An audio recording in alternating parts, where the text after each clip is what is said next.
पिछले एपिसोड में आपने देखा कि एक ओल्ड मैन ऐश को एक स्टोन के बारे में बताता है जो कि किसी भी पोकेमॉन को इवॉल्व कर सकता था। ऐश एक्साइटेड होकर अपने नोमोगॉन को इवॉल्व करने का डिसाइड करता है। जैसे ही नोमोगॉन ओल्ड मैन के हाथ में जाता है वहां पर स्मोक हो जाता है और दोनों ही गायब हो जाते हैं, यानी कि नोमोगॉन चोरी हो चुका था। पता चलता है कि वो ओल्ड मैन और कोई नहीं बल्कि टीम रॉकेट थे। अपने नोमोगॉन को बचाने के लिए ऐश काफी सारे पोकेमॉन का यूज करता है जैसे कि ग्रेंजा और चार्जार्ड, बट सारे पोकेमॉन को टीम रॉकेट का मशीन पकड़ लेता है। ऐश पूरी तरह से हेल्पलेस हो जाता है जिसको देखकर नोमोगॉन इमोशनल हो जाता है और वो केज के अंदर ही ग्लो होना स्टार्ट हो जाता है। अब आगे अचानक से नोमोगॉन को ग्लो होते हुए देखकर सभी लोग पूरी तरह से शॉक्ड रह जाते हैं। नोमोगॉन की साइज बड़ी होना स्टार्ट होती है, वो इतना बड़ा हो जाता है कि केज क्रैक हो जाता है और वो केज से बाहर आ जाता है। टीम रॉकेट शॉक्ड रह जाती है।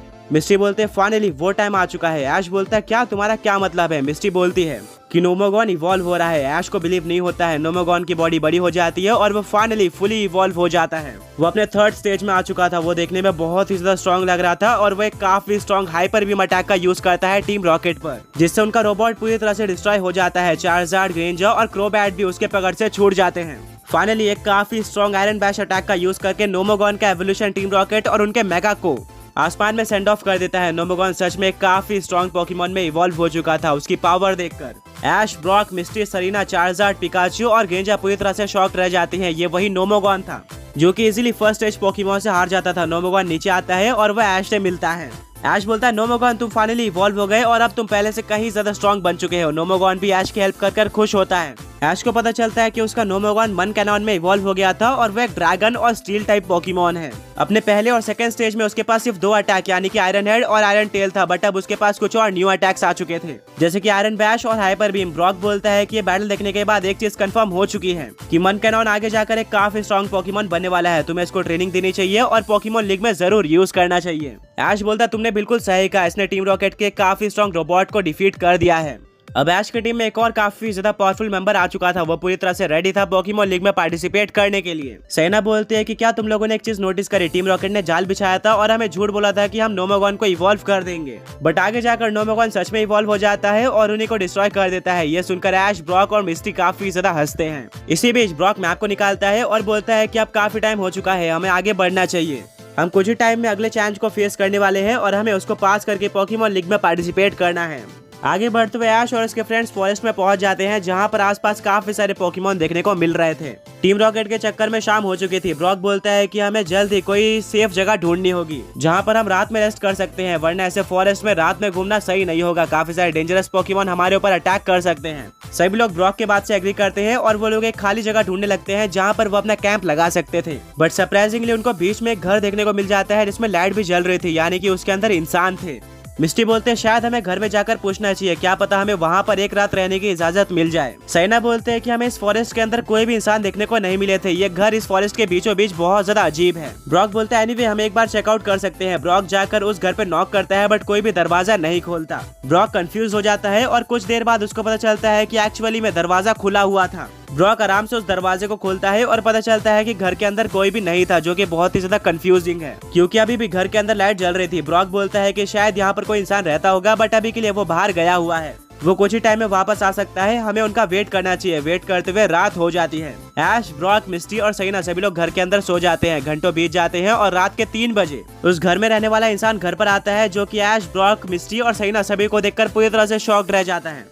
बट इसकी खबर ऐश और उसके फ्रेंड्स को नहीं थी क्योंकि वो लोग सो रहे थे। तभी मिस्टी की आंख खुलती है और वो उस इंसान को देखकर पूरी तरह से शॉक्ड रह जाती है। आगे बढ़ने से पहले पिछले पॉकी क्विज के विनर्स ये रहे और आज का क्वेश्चन ये है कि अगर हम स्पीड स्टैट्स को ध्यान में रखें तो पोकेमॉन वर्ल्ड का सबसे फास्ट पोकेमॉन कौन सा है? मिस्टी, ब्रॉक, ऐश और सैना को भी जगा देती है। वो इंसान बोलता है कि तुम लोग मेरे घर में क्या कर रहे हो और यहाँ पर कैसे आए? ऐश नर्वस होकर बोलता है कि एक्चुअली हम पोकेमॉन लीग में पार्टिसिपेट करने जा रहे थे। उसी के बीच में ये फॉरेस्ट पड़ता है, रात हो चुकी थी और हमें पूरी रात बिताने के लिए कोई जगह ढूंढनी थी। कोइंसिडेंटली हमें ये घर दिख जाता है जो कि बिल्कुल परफेक्ट था। वो इंसान ये सब सुनकर बहुत ही ज्यादा गुस्सा हो जाता है और बोलता है कि तुम बिना किसी के परमिशन के घर के अंदर नहीं आ सकते, जिसके चलते ऐश, ब्रॉक, मिस्टी और सैना को बाहर आना पड़ता है। पर तभी वो इंसान ऐश के पिकाचू और मन कैनॉन को नोटिस करता है। ऐसे पोकेमॉन्स को उसने कभी भी नहीं देखा था। वो बोलता है रुक जाओ। ऐश और उसके फ्रेंड्स कंफ्यूज हो जाते हैं कि अचानक से ये इंसान उनको क्यों रोक रहा है। वो ऐश से पूछता है कि वेल तुम्हारे पास ये पोकेमॉन्स कहाँ से आए? ऐश सब कुछ बता देता है।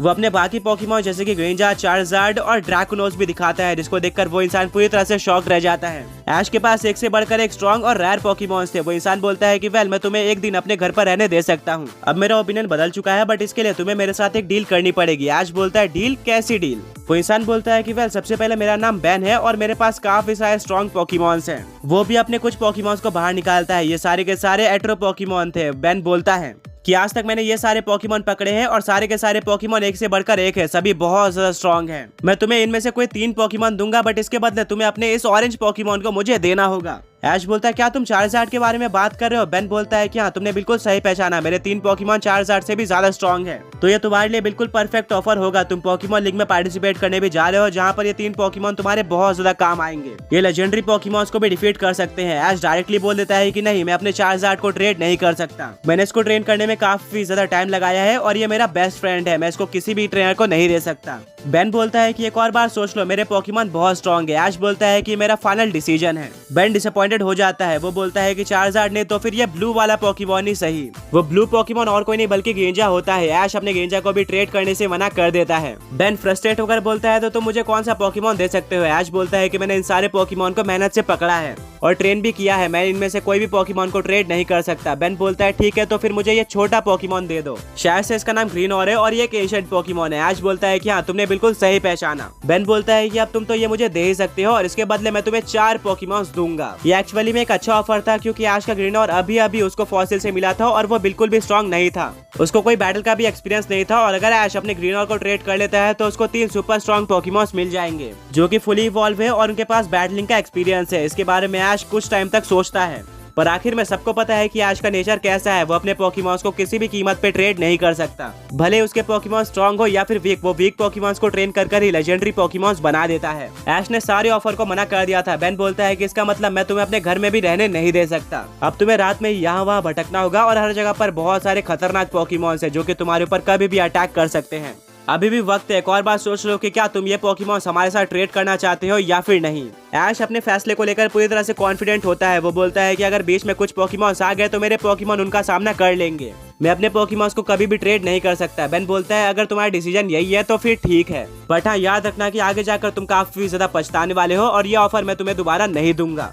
बेन अपने घर में चले जाता है। वहीं पर ऐश और उसके फ्रेंड्स अपने रास्ते चले जाते हैं। वो एक नई जगह ढूंढ रहे होते हैं